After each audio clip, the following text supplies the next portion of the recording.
అదే RTV app వార్తల్ని క్షణాల్లో చదివే అవకాశం ఉంటుంది. ఒక న్యూస్ పేపర్, ఒక టెలివిజన్ ఛానల్ మీ చేతుల్లో ఎప్పుడూ ఉంటాయి. అందరికీ నమస్కారం.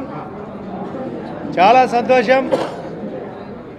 ఇక్కడ పార్టీ తరపున సీనియర్లుగా చాలా సంవత్సరాల తరబడి అబ్జర్వర్గా వచ్చిన శాంతారెడ్డి గారికి, దేవానందరెడ్డి గారికి చాలామంది పార్టీ అధ్యక్షులు కావాలనే ఉద్దేశంతో సెలెక్ట్ అయ్యేదాని కోసం ఒక ప్రపోజల్ వచ్చింది.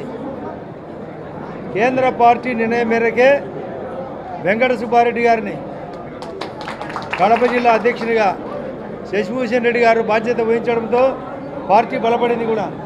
ఇక్కడ చాలామంది మాకు రాలేదని ఎవ్వరూ బాధపడాల్సిన అవసరం లే. అందరికీ గుర్తింపు ఉంది.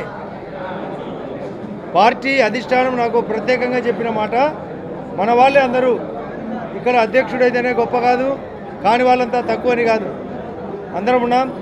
జిల్లాలో నేను అందరూ హేళనగా మాట్లాడినారు. బీజేపీ పార్టీకి ఎక్కడ ఓట్లు ఉన్నాయి, కౌంటింగ్ అప్పుడు కూడా నాతో మాట్లాడినారు, నువ్వు గెలవవు అని, బీజేపీ పార్టీకి ఓట్లు రావు, సింబల్ ముందుకు పోలేదని. కానీ నేను 18,000 ఓట్లతో గెలిచిన. నాకు మా వాళ్ళందరూ ఇక్కడ చాలామంది సపోర్ట్ చేసినారు. నేను ఎంపీ అభ్యర్థిగా నిలబడింటే ఎంపీగా గెలిచేవాని. వెంకట సుబ్బారెడ్డి గారు బాధ్యత తీసుకున్న తర్వాత చాలా కొన్ని విషయాలు ఇప్పుడే మైదుకూరు విషయం చెప్తున్నారు.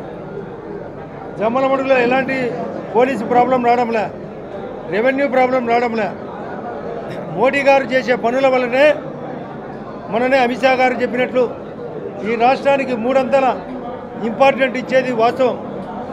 బీజేపీ సొంత రాష్ట్రాల కంటే కూడా మన ఆంధ్రప్రదేశ్ ఎన్డీఏ కలయిక కాబట్టి, జనసేన పవన్ కళ్యాణ్ గారి యొక్క సపోర్ట్ కూడా ఉంది కాబట్టి అమరావతి నీళ్ళైపు వచ్చింది. 60,000 కోట్లలో 60,000 కోట్లు బీజేపీ కారణం. 50,000 కోట్లతో నేషనల్ హైవే జరిగేదానికి కారణం బీజేపీ. 70,000 కోట్లతో రైల్వే ప్రాజెక్టులు జరిగేదానికి కారణం బీజేపీ. ఈ జిల్లాకు కొప్పర్తికి 2,300 కోట్లు డబ్బిచ్చేదానికి కారణం బీజేపీ. ముఖ్యంగా ఈ జిల్లాలో అన్ని చోట్ల నేషనల్ హైవే వర్కులు జరుగుతున్నాయి, రైల్వే స్టేషన్లు వర్కులు జరుగుతున్నాయి. వైజాగ్లో ప్రధానమంత్రి గారు స్వయంగా వచ్చి మన 8వ తేదీ నాడు రైల్వే జోన్ ప్రకటించిపోయినాడు. వైజాగ్ స్టీల్ ఫ్యాక్టరీకి 12,000 కోట్లు, పోలవరానికి కారణం బీజేపీ. కాబట్టి మన కార్యకర్తలందరూ మనమందరం సమిష్టిగా పనిచేస్తే మన జిల్లాలో నేనైతే బీజేపీ ఎంపీ అభ్యర్థి కావాలని మన వాళ్ళని నిర్ణయించమని చెప్తున్నా. అధ్యక్షుడు వెంకట సుబ్బారెడ్డి గారు గట్టిగా పనిచేయాల. మేడం కూడా చాలా లోతైన రాజకీయం చేయబడి. మరిన్ని వీడియోస్ కోసం ఛానల్ ని సబ్స్క్రైబ్ చేయండి. లేటెస్ట్ అప్డేట్స్ కోసం వాట్సాప్ ఛానల్ ని ఫాలో చేయండి. అండ్ లింక్ డిస్క్రిప్షన్ లో ఉంది.